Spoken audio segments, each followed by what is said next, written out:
अस्सलाम वालेकुम स्टूडेंट्स, उम्मीद है कि आप सब ठीक होंगे।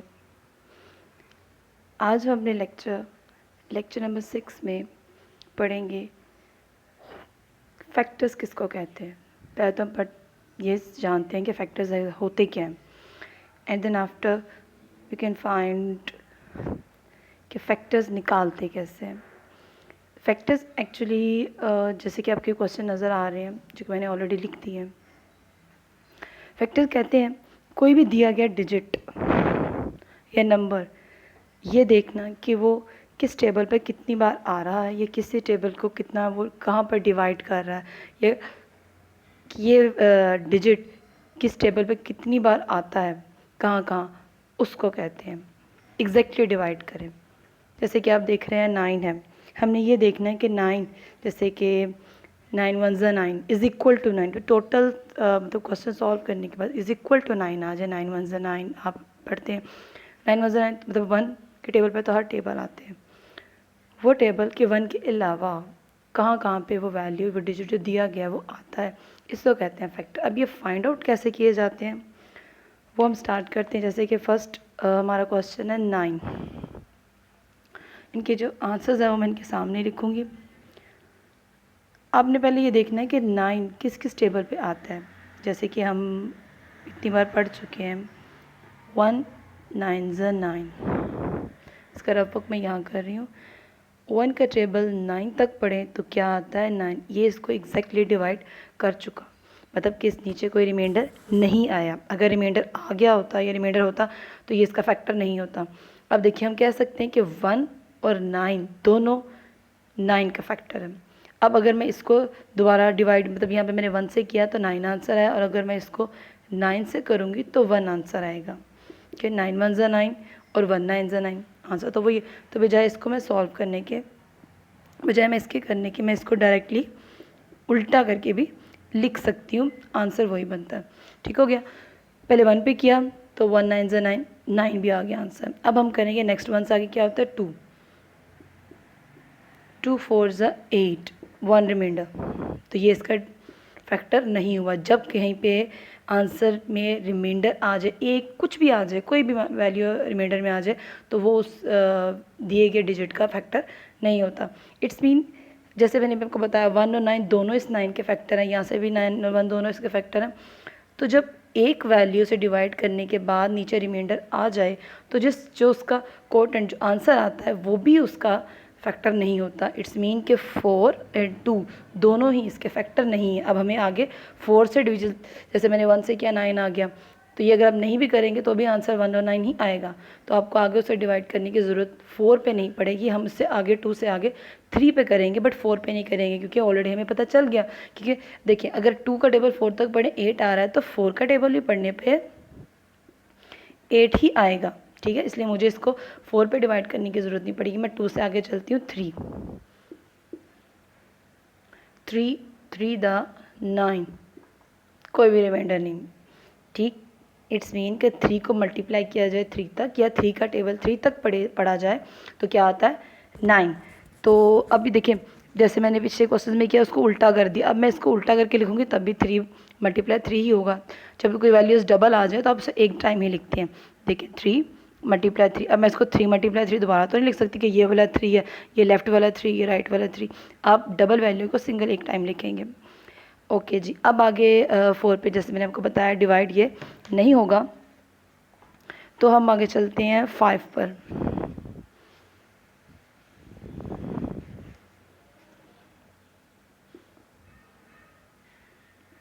चलें 5 1 ज़ा 5, लो देखिए जी। अब एक और चीज़ मैं आपको बताती हूँ, जब आप देखें कि जब कोई टेबल 1 पे आना शुरू हो जाए कि इसका टेबल 1 तक पढ़ें, या कोई वैल्यू रिपीट हो रही हो, जैसे देखिए 1 9 3, अब अगर यहाँ पर किसी के टेबल किसी भी वैल्यू से डिवाइड करने के बाद आप देखिए काउंटेड में ये वैल्यूज़ रिपीट हो रही हैं जो कि ऑलरेडी उसके फैक्टर में आ चुकी हैं, तो इट्स मीन कि उसके नीचे कोई ना कोई रिमाइंडर आएगा, वो उसका फैक्टर है ही नहीं। अब देखिए अगर मेरे पास 1 का टेबल 1 जो है वो 9 से मल्टीप्लाई करने के बाद 9 आंसर आ रहा है, तो 1 को अगर मैं 5 से मल्टीप्लाई करूँगी तो कभी भी 9 नहीं आएगा।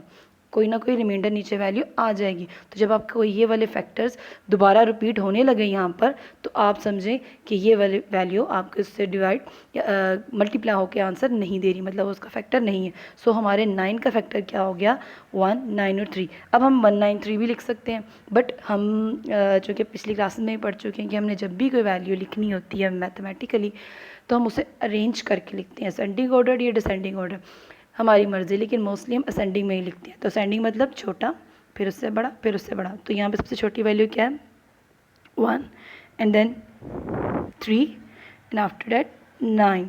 ठीक है। सो अब हमारे 9 के टोटल फैक्टर कितने होते हैं, 3, एक 1 हर एक टेबल का फैक्टर है, चाहे यहाँ पे 1000 लिख दिया जाए या 1 करोड़ लिख दिया जाए, तो 1 के टेबल पे वो सब आते हैं। 1 के अलावा 3 एंड देन 9। सो 9 का फैक्टर 1, 3 एंड 9। अब नेक्स्ट हमारे पास आता है वर्ड डिजिट दिया गया, वो है 18। हमने पहले देखना है कि 18 किस किस टेबल पे आता है। तो उसके लिए जो कि हमने भी इतनी देर से पढ़ रहे हैं कि 1 के टेबल पर हर डिजिट आता है। सो 1 18 ज़ा 18, जब 1 18 आ सकता है, तो 18 1 भी 18 ही आता है। एक हो गया। नेक्स्ट अब हम 1 से आगे चलना शुरू करते हैं कि 1 के बाद क्या हो सकता है। तो हम 18 को डिवाइड करते हैं 2 से, ठीक। 2 9 ज़ा 18, टोटल डिवाइड, कोई रिमाइंडर नहीं। सो 2 भी 18 का फैक्टर है, 9 भी फैक्टर। हम यहाँ लिखेंगे 2 × 9 इज़ इक्वल टू 18, देन 9 × 2, उसको उल्टा करके लिख देंगे तो भी वही आ जाएगा, ठीक। अब 2 पे हो गया, हमें 9 पे करने की जरूरत है। 2 से हम आगे चलेंगे, 1 पे किया, आंसर आया 18, और साथ नेक्स्ट वैल्यू हमारी ऑटोमेटिकली बन गई 18। फिर 2 पे किया तो हमारे आंसर आ गया 18, और नेक्स्ट हमारे पास एक और वैल्यू आ गई 9, यानी 9 को भी 2 से मल्टीप्लाई करें 18 आता है। अब हम 18 को करेंगे 3 से मल्टीप्लाई, ठीक है। 3 6 18 फिनिश। तो क्या हो गया, 3 × 6 is equal to 18 and then 6 × 3 is equal to 18। अब 6 3 हो गया। अब देखें, हमने 2 से किया 9 आंसर आया, ठीक हो गया। 3 से किया 6 आंसर आया, तो इसका मतलब कि 4 और 5 का तो टेबल आपको ऑलरेडी पता है कि 5 हमेशा उन वैल्यूज़ का डिविजिबल करता है जो कि पहले हमने किया भी हुआ है, कि जिसके लास्ट में या तो 5 या 0 आता है। अब उससे देख के, जैसे कि हमने पहले प्राइम इवन ऑड के क्वेश्चंस किए थे, उससे आपको देख के वैल्यूज़ आइडिया हो जाता है कि अगर डिजिट के लास्ट में वंस प्लेस में 5 या 0 हो तो वो 5 पे डिवाइड होता है, अदरवाइज़ वो नहीं होता। अब अगर हम 4 पे करेंगे तो फिर इसका मतलब ये 5 पे डिवाइड नहीं होगा, 5 पे हम डिवाइड ही नहीं करेंगे, 4 पे करते हैं। 4 × 16, सो 2 रिमाइंडर। सो ये इसका फैक्टर नहीं हुआ, 5 पे भी नहीं आएगा, 6 पे भी नहीं आएगा। 7 पे भी करें तो 7 2 14 नहीं बनता, ठीक है, क्योंकि 2 आ रहा है, 2 जो कि ऑलरेडी यहाँ फैक्टर है। जब फैक्टर है तो आपको पता चल जाना चाहिए कि वो उसका फैक्टर बन ही नहीं सकता, क्योंकि वो तो ऑलरेडी इसका फैक्टर है। तो किसी और टेबल से मल्टीप्लाई करके वो कैसे 18 बना सकते हैं, हम ये नहीं करेंगे। 7 या 8 पे नहीं करेंगे, क्योंकि वो ऑलरेडी बन ही नहीं रहा। अब 8 से आगे 9 और 18 ऑलरेडी आ गए हैं। अब हमें ये मल्टीप्लिकेशन करने के बाद आइडिया हो गया कि हमारे पास 18 के फैक्टर्स क्या हुए, हमने इसको अरेंज करके लिखना है। डेट इज़ 1 2 3 6 9 एंड देन 18, ठीक हो गया। चलिए अब हम नेक्स्ट क्वेश्चन करते हैं, एफ पार्ट, जो कि है 35, ठीक है। एक वैल्यू तो हमें पता है 135 ज़ा 35 और 35 1 ज़ा 35, ओके।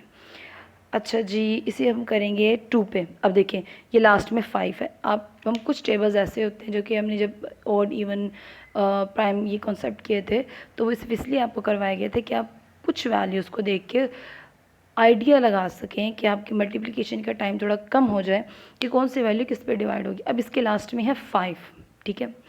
तो जब किसी चीज़ डिवीजन जब हम लोगों ने किया था, जब किसी वैल्यू के लास्ट में ओड वैल्यूज़ हों तो वो ओड पे ही डिवाइड होती है, नंबर 1, ठीक है। इट्स मीन कि 2 पे डिवाइड होगा ही नहीं, हमने करना ही नहीं, ठीक। नेक्स्ट हमारे पास आता है 5। जब किसी डिजिट लास्ट में, किसी भी वैल्यू के लास्ट में 5 हो या 0 हो तो वो सिर्फ 5 पे ही डिवाइड होगा और किसी पे नहीं होगा। अगर 5 है तो वो सिर्फ 5 पे ही होगा। ये आपने याद रखना है कि ये सिवाय 5 के अलावा किसी वैल्यू पे भी डिवाइड नहीं हो सकता, ठीक। और 5 से जब डिवाइड होगा जो वैल्यू उसकी आएगी, मतलब 5 1 ज़ा 5, 5 2 ज़ा 35 या 5 जैसे किसी भी टेबल पे आ जाए तो वो वैल्यू है। जैसे मैं करती 15 है तो 5 3 ज़ा 15, तो 5 और 3 इसके अलावा 15 किसी भी नंबर पर नहीं आता। यहाँ पे 35 है तो 35 के लिए हम क्या करेंगे, 5 से करेंगे, 5 7 ज़ा 35, ठीक, फिनिश। अब इससे अगर हम 5 को 7 से करें तो भी यही आता है। इन दो के अलावा ये किसी पे डिवाइड नहीं हो सकता, ठीक है। मतलब इन पे तो होगा लेकिन किसी और टेबल पे नहीं, क्योंकि इसके लास्ट में 5 है। अगर 5 हो तो वो सिर्फ 5 के टेबल पर ही आएगा, ये आपने याद रखना है। तो इसके फैक्टर क्या हो गए, 5 × 7 एंड देन 7 × 5, 35।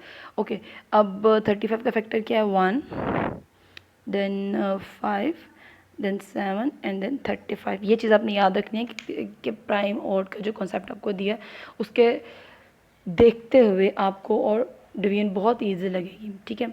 अब आई होप कि आपको इन फैक्टर्स किस तरह फाइंड आउट करते हैं, ये ईजी मेथड है, आपको समझ आ गई है। अब आपने ये करना है, आपके पेज नंबर, मैं आपको होम असेसमेंट दे रही हूँ, आपका है पेज नंबर 31 और उसका क्वेश्चन है 4, ठीक है। क्वेश्चन नंबर 4, ये सारा आपने खुद करना है, ठीक है। इस जैसे ही क्वेश्चन है, सेम यही पार्ट वैल्यूज़ हैं इस जैसी, आपने को सॉल्व करना है और उनकी पिक्चर क्लिक करके आपने अपने व्हाट्सएप ग्रुप में सेंड करनी है, क्लास के व्हाट्सएप ग्रुप में, ताकि हम उसको चेक कर सकें। तब तक के लिए अपना ख्याल रखें, खुदा हाफिज़।